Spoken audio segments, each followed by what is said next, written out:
Peta konsep yang akan kita pelajari pada hari ini adalah berpikir komputasional, di mana berpikir komputasional ada 4 bagian. Yang pertama fungsi, himpunan dan sistem bilangan, algoritma, dan struktur data.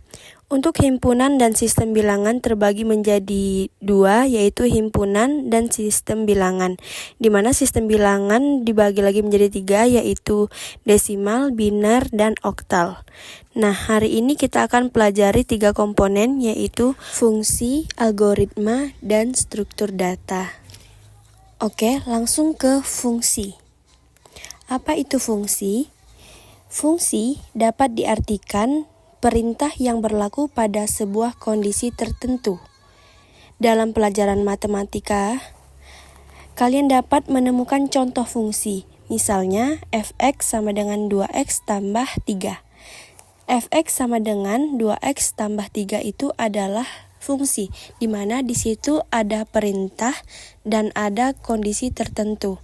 Dan jika kita masukkan nilai x adalah 3, maka keluaran dari fungsi tersebut adalah 9. Didapat dari mana? Kita masukkan nilai x-nya 3.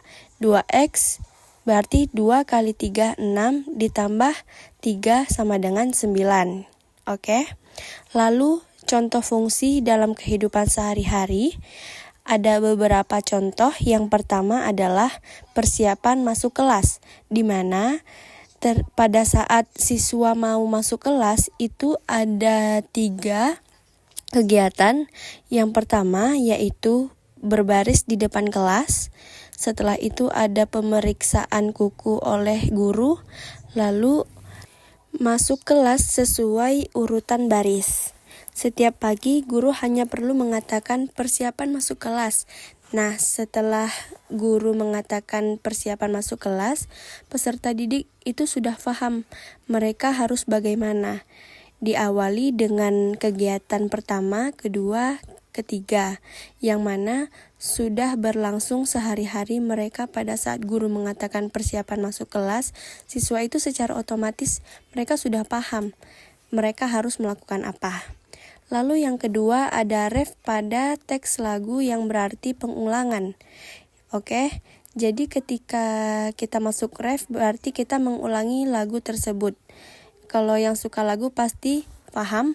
Kalau ref berarti diulang-ulang, kembali ke ref kayak klimaksnya gitu. Lalu yang ketiga ada membeli gula. Kalau kita membeli gula artinya kita harus menukar uang dengan gula. Tidak mungkin membeli gula itu kita tidak membawa uang, karena nanti penjualnya akan bingung. Karena ada kata membeli berarti ada kesepakatan antara pembeli dan penjual, sehingga pembeli harus membawa uang untuk menukarkan uang itu dengan gula. Itu beberapa contoh fungsi dalam kehidupan sehari-hari. Baik, sekarang kita akan mencoba menyelesaikan persoalan secara sederhana terkait fungsi. Jika diketahui bahwa segitiga sama dengan berjalan, lalu belah ketupat sama dengan berputar, dan lingkaran sama dengan menari, bagaimana kalian menggambarkan perintah berikut? Ketiga perintah, yang pertama berjalan, menari, berputar. Yang kedua menari, berputar, berjalan. Yang ketiga berputar, berputar, dan menari. Kalian harus mengartikan cerita ini sesuai perintah yang diberikan tadi, bahwa segitiga sama dengan berjalan, belah ketupat sama dengan berputar, dan lingkaran sama dengan menari. Oke, jawabannya yang pertama, berjalan, menari, dan berputar. Kita tahu bahwa berjalan adalah segitiga, menari adalah lingkaran, dan berputar adalah belah ketupat. Sehingga jawabannya adalah segitiga, lingkaran, dan belah ketupat. Soal yang kedua, ada menari, berputar, berjalan. Menari adalah lingkaran. Ingat bahwa menari adalah lingkaran, berputar adalah belah ketupat, dan berjalan adalah segitiga. Jadi jawabannya adalah lingkaran, belah ketupat, dan segitiga. Oke, lanjut ke soal yang ketiga. Ada berputar, berputar, dan menari. Berputar itu adalah belah ketupat dan menari adalah lingkaran. Sehingga jawabannya adalah belah ketupat, dan lingkaran. Ini sederhananya. Ya, ini contoh fungsi dalam bentuk yang sederhana. Kita masuk ke soalan yang agak rumit sedikit, di mana ada sebuah mesin pembuat kue. Ada 2 pintu masuk, yaitu pintu A dan pintu B. Kemudian nanti ada adonan yang akan keluar pada pintu C. Di pintu A, adonan yang berbentuk segi 4 akan berubah menjadi segitiga. Sementara di pintu B, adonan yang berbentuk lingkaran akan berubah menjadi lingkaran lagi. Kemudian di pintu C, adonan yang berbentuk lingkaran akan diubah menjadi bentuk hati. Nah, jika kamu ingin mencetak kue berbentuk love atau cinta, adonan bentuk apa yang kamu masukkan dan pintu manakah yang kamu ambil? Hayo.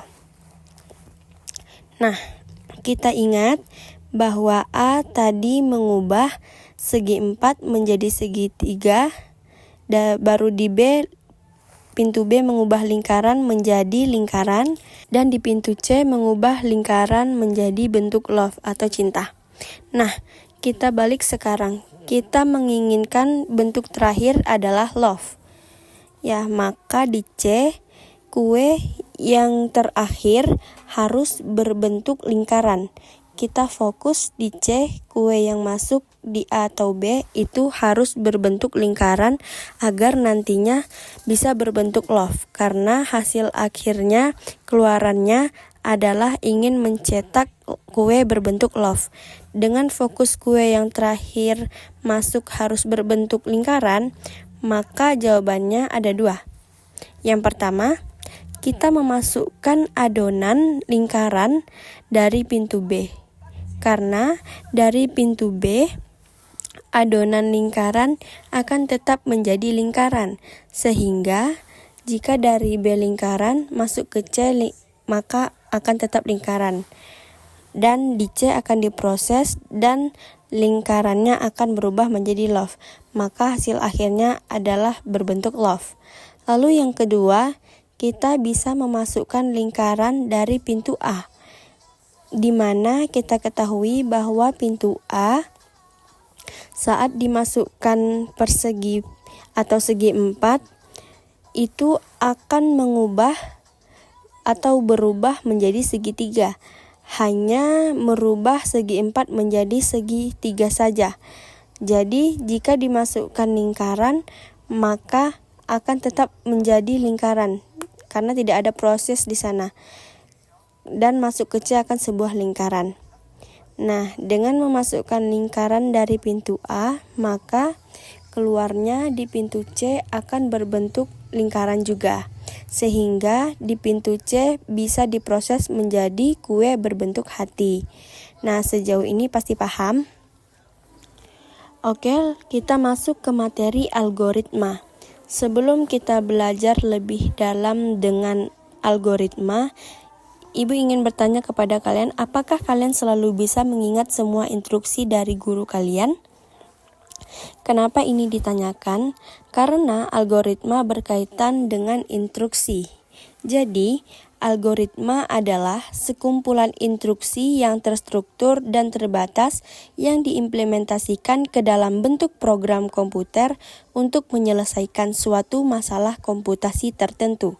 Algoritma digunakan untuk perhitungan, pemrosesan data, dan penalaran otomatis. Contoh algoritma sederhana adalah tuliskan perintah untuk memasak air. Nah, perintah untuk memasak air jika kita tuliskan secara berinci maka akan seperti ini. Yang pertama, siapkan panci, lalu isi panci dengan air, lalu letakkan panci berisi air di atas kompor, lalu nyalakan kompor. Terakhir, matikan kompor ketika air sudah mendidih. Ini adalah contoh perintah yang telah terinci dan tepat. dan tidak bertele-tele. Nah, seperti inilah yang disebut dengan algoritma. Berikutnya, Ibu akan memberikan contoh perintah dalam bentuk algoritma. Di sini ada sebuah tabel yang terdiri dari kolom dan baris. Jika M adalah perintah untuk masuk dan K adalah perintah keluar, sementara posisi benang dinotasikan dengan kolom dan baris, maka bagaimanakah perintah berikut ini dijalankan? Ada 6 perintah ya. Yang pertama, KB3 yang artinya keluar dari kolom B dan baris ketiga. MD3 masuk dari kolom D baris ketiga. Yang ketiga KD5 yang artinya keluar dari kolom 5. Yang keempat MD8 yang artinya masuk dari kolom D baris ke-8. Yang kelima ada KE9 masuk dari kolom E baris ke-9. Dan yang keenam ada MG9 yang artinya masuk dari kolom G baris ke-9. Nah, perintah ini jika dijalankan hasilnya akan sebagai berikut. Oke, kita cek bersama-sama ya. Yang pertama adalah keluar dari kolom B baris ketiga. Nah, di sini kolom B, lalu masuk ke kolom D baris ketiga, sehingga bisa ditarik garis seperti ini. Lalu keluar lagi dari kolom D baris kelima, lalu masuk dari kolom D baris ke-8, sehingga bisa ditarik garis dari D5 ke D8. Lalu yang terakhir ada keluar dari kolom E9, lalu masuk dari kolom G baris ke-9. Nah, inilah yang disebut sebagai informasi K, perintah yang terstruktur dan terinci. Jelas ya, sejauh ini bisa dipahami? Nah, lanjut ke materi yang terakhir, yaitu struktur data. Apa itu struktur data? Struktur data adalah cara menyimpan dan mengatur data secara terstruktur pada sistem komputer atau database sehingga lebih mudah diakses. Secara teknis, data dalam bentuk angka, huruf, simbol, dan lainnya ini diletakkan dalam kolom-kolom dan susunan tertentu. Ada 7 tipe data. Yang pertama array, yang kedua linked list, yang ketiga queue, yang keempat ada stack. Dan yang akan kita pelajari pada hari ini yaitu struktur data stack. Apa itu stack? Stack dalam bahasa Indonesia yaitu sebuah tumpukan. Stack adalah tipe struktur data yang linear dan mengikuti urutan tertentu.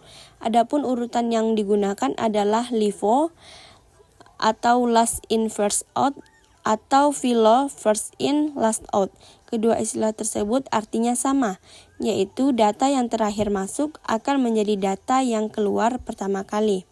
Sebaliknya, data yang pertama masuk akan menjadi data yang keluar terakhir. Ada beberapa contoh stack dalam kehidupan sehari-hari. Yang pertama ada setumpuk koran, di mana koran yang paling terakhir ditambahkan dan ditaruh di atas adalah koran yang dapat dilihat. Sehingga koran yang dapat dilihat inilah yang nantinya akan pertama diambil, padahal dia adalah koran yang paling terakhir kita ambil. Atau seorang yang sedang mencuci piring yang dicuci pertama pasti akan diletakkan di bawah dan akan terus berlanjut sampai tumpukan piring yang terakhir dicuci. Lalu piring pasti akan ditaruh di rak piring dan pasti yang diambil adalah piring yang paling atas, yaitu piring yang terakhir dicuci. Nah, yang terakhir tumpukan batu bata yang sedang diturunkan dari mobil.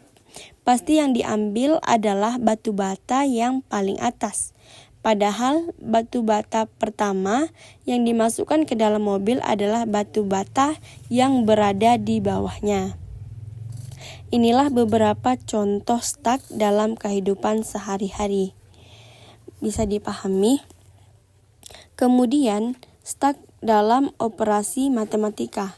Kita akan mengerjakan operasi matematika dengan stuck dengan cara menumpuknya. Misalnya di sini 3 ditambah 7. Kita buat kotak. Yang pertama adalah data 3. Kita taruh di tumpukan paling bawah. Kemudian data 7 kita masukkan di tumpukan yang kedua. Kemudian baru kita operasikan jumlah. Nah, sehingga didapatkan 3 ditambah 7 atau 7 ditambah 3 hasilnya adalah 10. Lebih dalam lagi, misalnya operasinya tidak hanya 1, di mana 2 ditambah 4 dikali 5 dikurang 3. Untuk simbol kali dalam komputer yaitu bintang ya. Di sini ada operasi 2 ditambah 4 dikali 5 dikurang 3. Jadi kita susun secara stuck ya. Nah, data yang pertama kita masukkan adalah angka 2. Kita tumpuk, lalu data yang kedua adalah 4, kita tumpuk di atasnya. Nah, di sini karena ada operasi matematika yaitu penjumlahan, kita selesaikan dahulu sehingga didapatkan di sini 2 ditambah 4 adalah 6.